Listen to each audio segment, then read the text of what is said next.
Frontline Updates, where we delve deep into military strategies and updates from conflict zones. Today, we're discussing the progress of the ongoing special military operation as of September 18, 2025. I'm your host, Sharifa Mohammed MGT. I'm Colonel A.C. Oguntoye, an infantry officer. Operations continue to combine attrition of frontline brigades with systematic denial of enablers, electronic warfare nodes, depots, logistics, and UAV production, thereby reducing Ukrainian armed forces' operational cohesion and sustainment. Daily losses on multiple axes force Ukraine to reallocate scarce reserves, hinder counterbattery and ISR functions, and lengthen resupply timelines. Russian air defenses continue to blunt UAV-based ISR strike attempts, preserving freedom of maneuver. The implication is the cumulative effect of progressive degradation of brigade-level effectiveness and shrinking Ukrainian options for coordinated counteroffensives. Sustained pressure across Donetsk and Zaporizhzhia builds conditions for further localized exploitation while undermining the adversary's ability to regenerate combat power. Welcome to Frontline Updates, the podcast that brings you in-depth insights into military operations from those leading them on the ground. Today, we're joined by Colonel A.C. Oguntoye, an infantry officer monitoring critical missions on the progress of the special military operation as of today. Colonel Oguntoye, thank you for being with us. Thank you. It's good to be here. Colonel Oguntoye, let's begin in the North Sector, Sumy and Kharkiv. What happened there on September 18th, and why does it matter operationally? In the north, our forces engaged multiple mechanized and motorized brigades and an assault regiment in and around Dnipropetrovsk, Konstantinovka, Unikovka, and Mariupol, with follow-on actions near Mbarno and Volchansk in Kharkiv. The combined effect of those actions produced more than 200 enemy casualties, the loss of 2 tanks and several vehicles, and the destruction of a radio-electronic warfare station and 4 supply depots. Why does it matter operationally? Operationally, this sector functions as both a defensive umbrella for Kharkiv and a transit corridor for UAF reinforcement. By reducing their ability to sustain local operations, removing depots and EW nodes, we force the adversary into a choice: commit scarce reserves to patch the north and risk weakening other sectors, or accept growing vulnerability here. The immediate requirement from a command perspective is to consolidate gains, ensure lines of communication are secure, and exploit the temporary reduction in enemy ISR and jamming to project reconnaissance deeper and fix remaining enemy formations in place. What logistic or doctrinal steps do you take to exploit a temporary collapse of EW capability in that sector? We accelerate combined reconnaissance in force and counter-reconnaissance.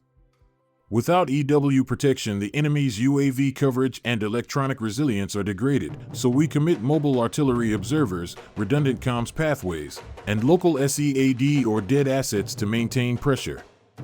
In parallel, we prioritize clearing and securing captured depots to restore our own logistics and deny them resupply. Doctrinally, that sequence moves from suppression of enemy enablers to immediate exploitation and then consolidation to prepare for the next echelon of maneuver. Turning to the West Sector, what were the key effects and what should analysts watch for next? In the West, our forces improved tactical posture around Kupiansk, Petropavlovka, and adjacent localities. Reported effects include significant neutralization of EW infrastructure and multiple ammunition depots, as well as attrition in personnel and armored vehicles.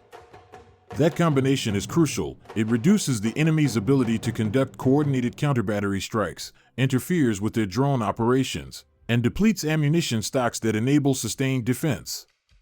Analysts should watch for shifts in UAF firing patterns and for attempts to relocate EW or ammo stocks farther to the rear. From an operational standpoint, we must maintain surveillance of likely relocation routes and be prepared to hit follow-on depots quickly.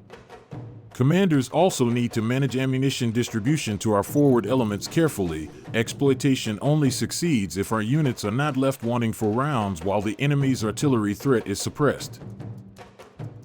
In the South Sector around Donetsk, you secured more advantageous lines. What does that mean tactically, and what's required to hold them?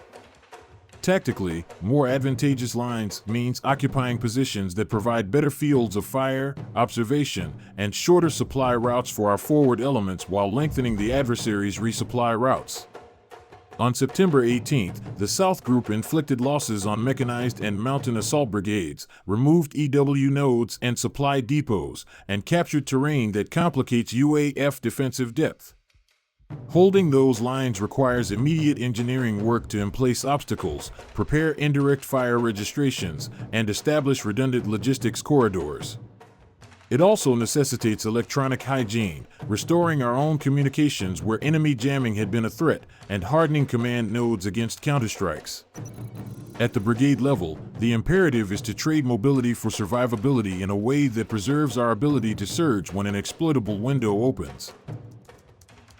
The center sector shows continued frontline improvement and heavy attrition.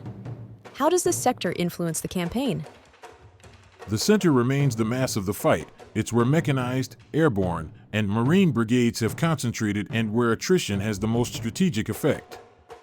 On the 18th, we inflicted over 400 casualties and neutralized several armored combat vehicles. Degrading veteran formations here is directly linked to breaking the integrity of the overall defensive belt in Donetsk. From a campaign perspective, success in the center creates cascading opportunities elsewhere. If brigades here lose cohesion, the enemy cannot maintain continuous defensive depth and will be forced to withdraw or accept encirclement. To leverage that, we synchronize fires, deception, and movement to create multiple dilemmas for UAF commanders. Each decision they make under pressure increases their risk of collapse. Work in the east sector, Zaporizhzhia and Dnipropetrovsk, included deep advances. How does that fit into operational aims? The East pushed targeted depth positions, production and storage for long-range UAVs, and local brigade formations. The day's results, several hundred enemy casualties, a tank loss, and destroyed enablers, not only chip away at frontline defenses but also at their ability to regenerate asymmetric capabilities.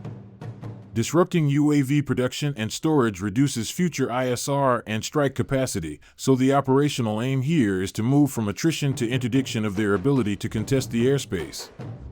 Practically, that requires coordinated follow-through, persistent ISR to find relocated stockpiles, kinetic options to interdict movement corridors, and civil-military coordination to manage any collateral disruption to infrastructure that could affect sustainment. Finally, the Dnepr sector over Zaporizhzhia and Kherson. Smaller tactical numbers, but several EW nodes destroyed. How important is that? Even when casualty numbers are lower, targeting EW stations and depots in the Dnepr sector yields outsized operational value. EW is a force multiplier. Removing it reduces enemy precision and complicates their drone employment across multiple fronts. The Dnipro Group's work is force multiplying for neighboring sectors because impaired EW there eases our maneuver and strikes elsewhere. Commanders must therefore integrate local gains into a theater-level plan, redirect reconnaissance, reassign fires, and time cross-sector exploitation to maximize cumulative effects. Beyond sectors, how did strategic fires and air defense shape the day? Operational tactical aviation and strike UAS struck energy infrastructure and UAV production/storage nodes, while integrated air defenses intercepted over 100 airplane-type UAVs.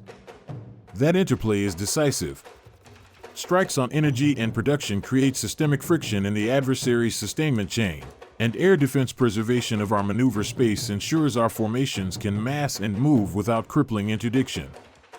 The combined effect is to compress the enemy's decision space and make their logistics and ISR pipelines less reliable.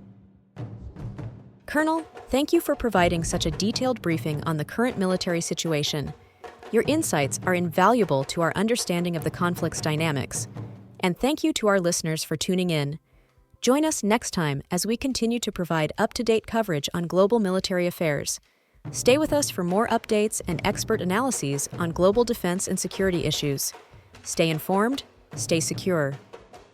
Thank you for the opportunity. I want to emphasize that the September 18th operations continue a deliberate campaign of attrition plus enabler suppression. Tactically, repeated neutralization of EW, depots, and UAV production reduces UAF artillery effectiveness and ISR reach, giving our forces local freedom of maneuver. Operationally, sustained pressure across multiple sectors forces a reshuffling of reserves and strains logistics, increasing the probability of localized collapses when coordinated exploitation is applied.